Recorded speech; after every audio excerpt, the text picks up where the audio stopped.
The crossbow bolt was meant for Captain Mara Vela's heart. She moved 3 inches to the left. Instinct, nothing more.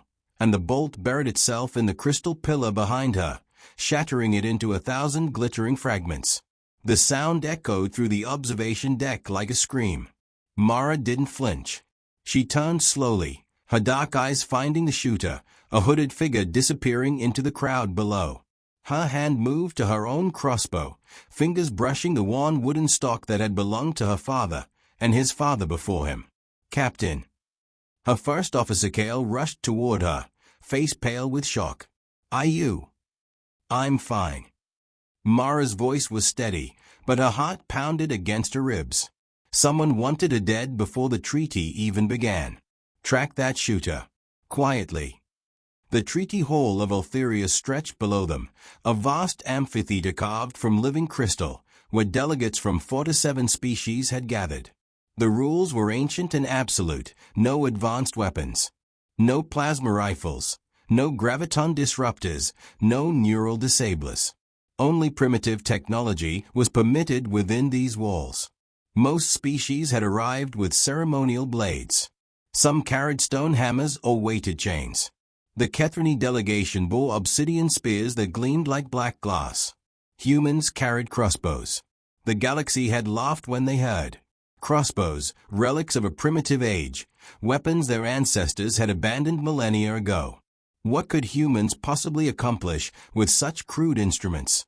Mara knew the answer. Everything. She descended the spiral staircase, her boots silent on the crystal steps. Around her, alien delegates parted like water around a stone. She felt their eyes, compound, singular, luminescent, mechanical, all watching, all calculating. The reptilian collective occupied the eastern quadrant, their scaled bodies catching the light like armored statues. Their leader, Commander Vorax, was a towering creature with eyes like molten gold and a jaw that could crush steel. He watched Mara approach with naked contempt. "The human female," he hissed, his voice carrying across the hall. "Armed with children's toys. How amusing." Mara stopped 10 feet from him. Close enough to be heard. Far enough to react. "These children's toys," she said calmly, "have ended wars. Built empires. Changed the course of history." She smiled, and there was something dangerous in it. "They've also killed 17 reptilian commanders in the past decade. Perhaps you'd like to be the 18th. Silence crashed through the hall like a wave. Vorax's golden eyes narrowed. His clawed hand moved toward the ceremonial blade at his hip, then stopped. The treaty was in effect. Violence would mean exile, disgrace, the destruction of everything his people had worked to achieve. "You are bold," he said finally. "Bold creatures often die first." "Bold creatures also survive longest," Mara replied. "Because we're not afraid to act when others hesitate." She turned and walked away, feeling his hatred burning into her back like a physical force. Behind her, whispers erupted. Shock, admiration, fear. Good. Let them whisper. Let them wonder what humans were capable of. Let them underestimate her. That night, Mara couldn't sleep. She stood at the window of her quarters, staring out at Altheria's twin moons rising over crystal spires.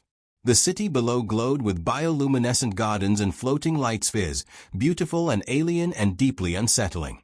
Somewhere in that maze of streets and canals, her would-be assassin was planning their next move. A soft knock interrupted her thoughts. "Enter."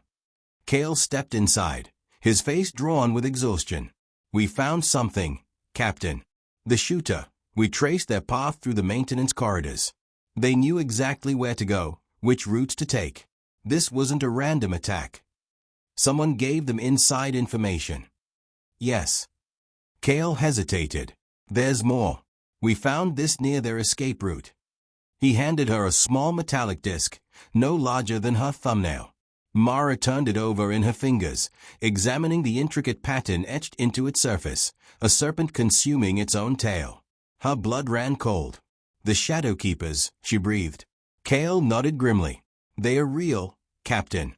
And they are he." The Shadow Keepers were a legend, a secret organization that had supposedly orchestrated conflicts across the galaxy for centuries. Governments rose and fell at their whim. Treaties were signed and broken according to their design. Most believed they were myths, stories told to explain the unexplainable chaos of interstellar politics.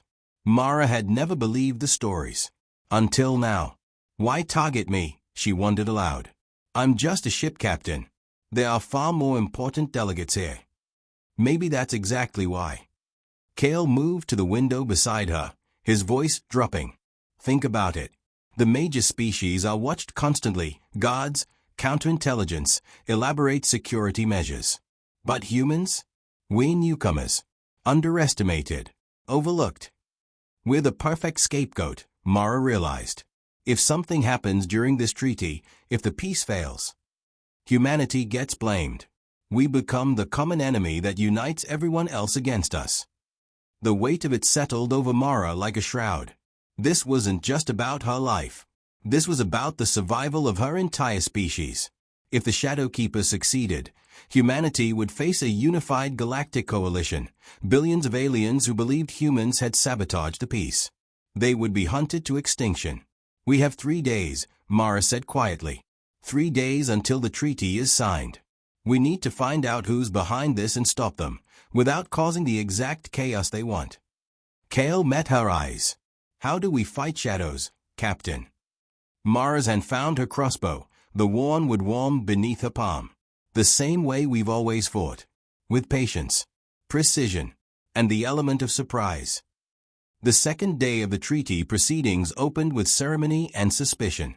Mara watched from the upper gallery as delegates recited ancient oaths, their voices blending into a discordant harmony. Below, holographic displays projected the treaty clauses in 47 languages, a constant reminder of what was at stake. But Mara wasn't watching the ceremony. She was watching the shadows. Every species had brought their own security, their own secrets. The Kethrani clustered near the eastern pillars, obsidian spears held like extensions of their bodies. The Luminari drifted through the crowd, their translucent forms flickering with internal light. And the Reptilians, Vorax's delegation, moved with predatory grace, their eyes constantly scanning, constantly calculating. One of them was working with the Shadowkeepers. Mara was certain of it. But which one? Captain. Lieutenant Yora, her youngest crew member, appeared at her elbow. At 22, Yora had the sharpest eyes in the fleet and the quickest hands with a crossbow. I've been monitoring the energy signatures like you asked. There's something strange happening in Sector 7. Show me. Yora pulled up a holographic display on her wrist unit. These readings, they are consistent with concealed technology. Someone has smuggled advanced equipment into the hall, hidden beneath the floor panels. Mara studied the readings, her mind racing. They are planning something during the ceremony. Something that will look like human sabotage. What do we do? Mara thought of her father, teaching her to shoot on the plains of New Montana. Patience, he'd said. A crossbow isn't a gun.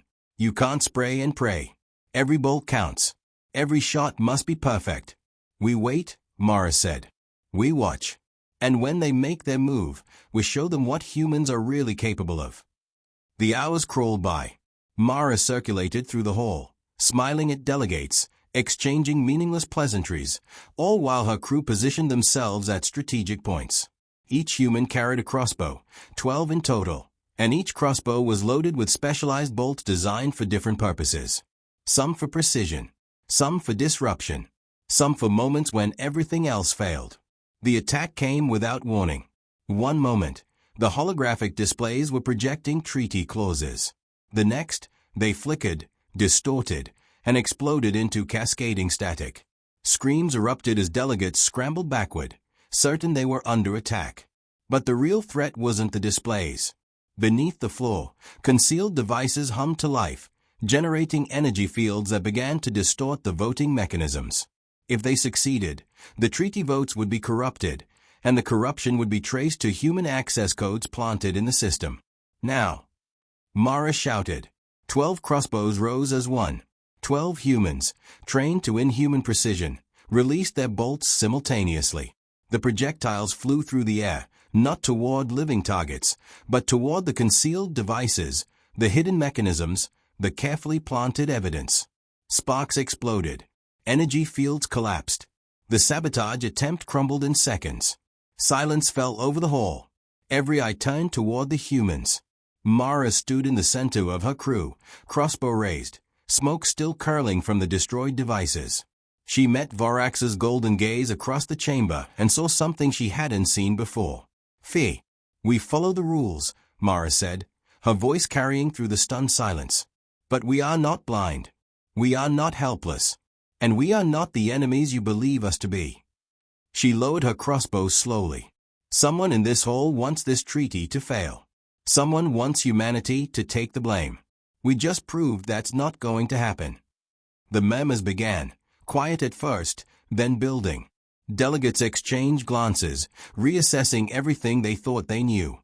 Humans, armed with primitive weapons, had neutralized an advanced technological attack in seconds. How was that possible? The answer was simple. Humans had never relied on technology alone. They relied on creativity, adaptability, the willingness to practice until perfection became instinct. And right now, that instinct was screaming that the real enemy was still watching. That night, Mara set a trap. She walked alone through Eltheria's glowing streets, her footsteps echoing on crystal pavements. The city was beautiful. Floating gardens, bioluminescent fountains, architecture that seemed grown rather than built. But beauty could hide danger, and danger was exactly what Mara was counting on. She felt the assassin following her 2 blocks from the treaty hall. They were good, silent, patient, tracking from the shadows like a predator stalking prey. But Mara had been hunted before. She knew the feeling of eyes on her back, the subtle shift in air pressure that preceded an attack. She turned into a narrow alley, deliberately choosing confined space. Her hand moved to her crossbow, but she didn't draw it. Not yet. The assassin struck. They came from above, a blur of motion dropping from the rooftops with a weighted chain that could crush skulls. Mara twisted sideways, feeling the chain whistle past her ear, and brought her elbow up in a vicious strike that connected with something solid. The assassin grunted and stumbled backward. Mara finally saw their face in the bioluminescent glow. Not a face. A mask, featureless, smooth, designed to hide all identifying features. But the body beneath was familiar. The height, the build, the way they moved. Human. "One of us," Mara breathed, the realization hitting like a physical blow. "The Shadow Keepers have a human agent." The assassin laughed, a cold, hollow sound. "The Shadow Keepers don't have agents, Captain. The Shadow Keepers are an idea. A necessity. Chaos is the natural state of the universe. This treaty, this peace, it's an illusion. A temporary pause before the inevitable violence resumes." "So you'd rather accelerate the violence? Condemn humanity to extermination?" "Humanity was never meant to survive out here. We're too small, too weak, too primitive. Better to die quickly than be slowly absorbed into their empires." Mara's crossbow was in her hands before she consciously decided to draw it. "I disagree." The assassin charged. What followed was brutal, desperate, and utterly silent. They couldn't risk drawing attention. Not here, not now. They fought with fists and elbows and the occasional sweep of the weighted chain. Mara took hits that would bruise for weeks. She gave back worse. Finally, she found her opening. The assassin overextended on a strike. Mara dropped low, swept their legs, and pinned them to the ground with her knee on their chest. Her crossbow pressed against their throat, not loaded, but they didn't know that. "Who sent you?" she demanded. "Who's behind this?" The assassin laughed again. "You think killing me changes anything? The devices are planted. The evidence is in place. Tomorrow, during the final ceremony, the treaty hall will burn, and humanity will be blamed for the flames." Cold terror gripped Mara's heart. What devices? Where? Everywhere. The assassin's voice dropped to a whisper. "In the walls. Beneath the floors. Above the ceiling. You can't find them all. You can't stop this. The galaxy will unite against humanity, and there's nothing you can do." Mara's mind raced. Tomorrow was the final ceremony. thousands of delegates, millions of viewers across the galaxy.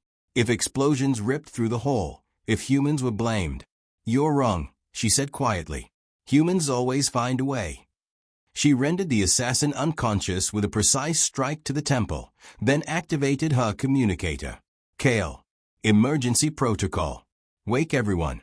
We have work to do." 12 humans against an unknown number of concealed devices, with less than 12 hours until the ceremony. The odds were impossible. The stakes were everything. They worked through the night. Yora sensors detected faint energy signatures. The devices were shielded, but not perfectly. They traced each signature, followed each lead, and one by one, they found the bombs. Hidden in decorative pillars, concealed within holographic projectors, buried beneath floor panels that had been recently disturbed. Each device was sophisticated, far beyond anything the Shadowkeepers should have possessed. Someone with serious resources was backing this operation. Someone with access to technology that most species couldn't afford. "Captain." Kale's voice crackled through the communicator. "We've found 17 devices so far, but the readings suggest at least 30 more. We're running out of time." Mara wiped sweat from her forehead. "Then we work faster. There's another problem. Some of these devices, they are wired to detect tampering. If we try to disarm them the wrong way, they explode early." "I know." Mara closed her eyes, thinking. "We can't disarm them. We need to neutralize them without touching them." "How?" The answer came from an unexpected source. Lieutenant Yora, youngest member of the crew, brilliant and creative and utterly fearless. "Electromagnetic pulse," she said. "A controlled EMP burst would fry the detonators without triggering the explosives. But would need to generate it without any electronic equipment. That would violate the treaty." "What about mechanical generation?" Mara asked. "Old-fashioned electromagnetic induction." Yora's eyes widened. "It's possible. Theoretically. We'd need conductive materials, rotating magnets, and a way to focus the pulse. But we don't have the equipment." "We have crossbows," Mara interrupted. "Crossbows with metal bolts. And somewhere in this city, there are materials we can use." The next 4 hours were a blur of activity.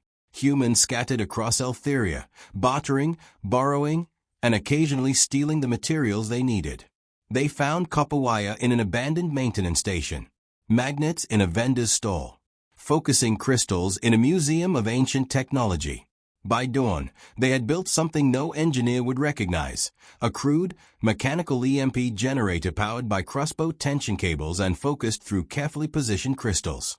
It looked like something from a fever dream. It was humanity's only hope. The ceremony began at noon. Delegates filled the treaty hall, their voices rising in the ceremonial chants that preceded the signing. Holographic displays projected the final clauses, translated into every known language. Security details watched from every corner, alert for threats they couldn't imagine. No one noticed the 12 humans positioning themselves at precise points around the chamber. No one saw the strange device they carried between them, concealed beneath ceremonial robes. No one suspected anything, until Mara stepped forward. "Wait," she said, her voice cutting through the chants like a blade. Every eye turned toward her. Vorax's golden gaze narrowed. The head elder, the luminescent being who led the council, tilted its head in confusion. "Human delegate," the elder intoned. "You interrupt the sacred ceremony. Explain yourself." Mara took a deep breath. This was the moment. Everything depended on what she said next. "There are explosive devices hidden throughout this hall," she announced. "Planted by enemies of this peace, designed to detonate during the signing and blame humanity for the destruction. We have found and mapped their locations. We can neutralize them, but only if you trust us." Chaos erupted. Delegates screamed, scrambled, tried to flee. Security details surged forward, weapons raised. "Stop." Mara's voice cut through the panic like a whip crack. "Movement will trigger the pressure sensors. Anyone who runs dies, and takes everyone else with them." Frozen silence. Vorax stepped forward, his scales rippling with barely contained fury. "You expect us to believe this? A human claiming to save us from human treachery." The treachery was designed to look human, Mara replied calmly. That was the entire point.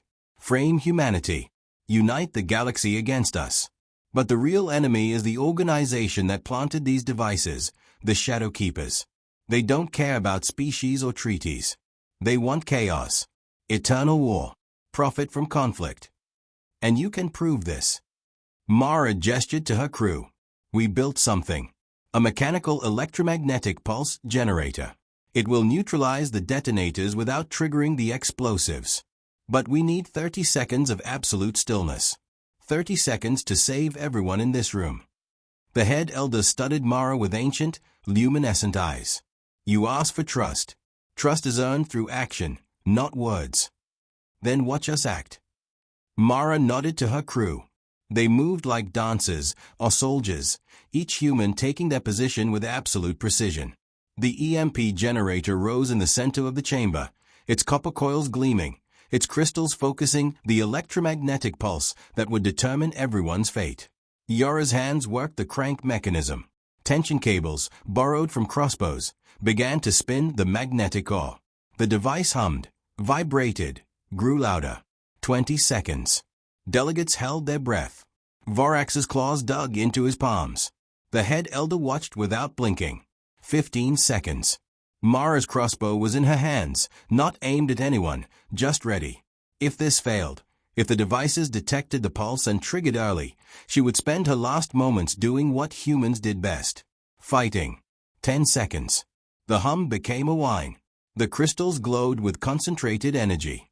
Mara felt the hair on her arms stand up as electromagnetic forces gathered. 5 seconds. Yora's face was pale but determined. Her hands were steady on the crank. 3 seconds. 2. 1. The pulse released. It was invisible, silent, utterly anticlimactic, and absolutely effective. Across the chamber, hidden within walls and floors and ceilings, 34 concealed devices simultaneously lost power. Detonators died. Explosives became inert. The threat vanished. For a long moment, no one moved. Then Yara laughed, a sound of pure, overwhelming relief. Other humans joined in. And slowly, impossibly, some of the aliens began to laugh too. The crisis was over.